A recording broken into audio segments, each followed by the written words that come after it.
Habari ndugu msikilizaji, karibu tena katika kipindi changu hiki cha mahusiano. Leo nakwambia jambo moja, fanya jambo moja kwa muda mrefu.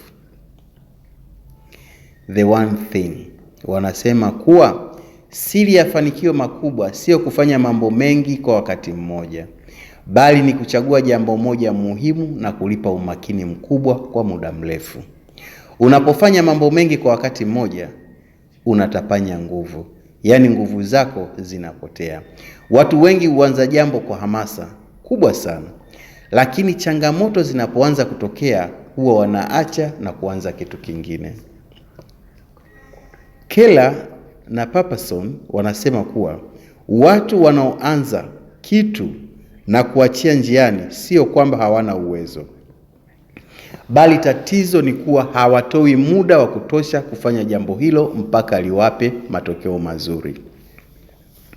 Utafiti uliofanywa na watafiti wa chuo kikuu cha Stanford University na kuchapishwa kwenye jarida la Science la Proceedings of the National Academy of the Science uligundua kuwa watu wanaojaribu kufanya kazi nyingi kwa wakati mmoja hupunguza uwezo wa kufikiri kwa umakini na kutofanya kazi kwa ufanisi. Hata hivyo, utafiti huo ulibainisha kuwa watu wanaofanya kazi moja kwa wakati mmoja na kuweka bidii kwa muda mrefu huwa wanafanya kwa ufanisi mkubwa na kupata matokeo bora zaidi. Unapochagua kufanya jambo moja muhimu na kulifanyia kazi kila siku, taratibu uwezo wako huanza kuongezeka. Makosa yanapogundua na ufanisi wako unaimarika. Acha kuanzisha kitu na kubadilisha kila wakati. Utachelewa sana kufanikiwa. Amua kufanya jambo moja mahususi kwa muda mrefu. Tumia rasilimali zako, pesa, nguvu na muda wako kwenye hilo jambo. Kadri utakavyoendelea kufanya jambo hilo kwa muda mrefu, ndivyo utakavyokuwa nguli na mtaalamu zaidi kuliko watu wanaoanza na kubadilisha mambo kila wakati. Kuwa kama simba mawindoni.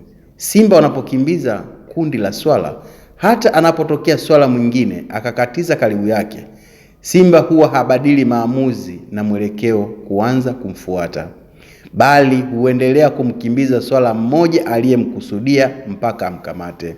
Hii ndiyo inaitwa the power focus. Bila kujali umeanza lini, umechelewa kiasi gani, au umejaribu mambo mengi bila mafanikio, leo chagua jambo moja muhimu na ulifanye kwa bidii zako zote na akili yako yote, kwa uvumilivu bila kuacha. Mafanikio yatakufuata. Inawezekana kuna mtu unamjua au ni wewe mwenyewe umejaribu mambo mengi bila mafanikio. Leo chukua hatua. Kesho yako bora na ndoto yako ya kipekee vinakusubiri.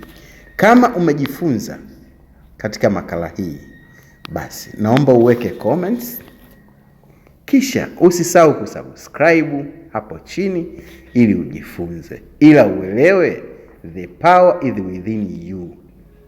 Nguvu ipo ndani yako wewe mwenyewe. Maamuzi haya utayafanya wewe mwenyewe. Ni vizuri ukafanya jambo moja kwa muda mrefu kuliko kufanya mambo mengi kwa muda mfupi. Hapo utajipoteza mwenyewe. Naamini wote mnaendelea vizuri. Leo tumefanya kuwa siku maalum ya kuchagua makala hii ili tujifunze zaidi juu ya maendeleo tunayokusudia kuyafanya. Asante na karibuni tena.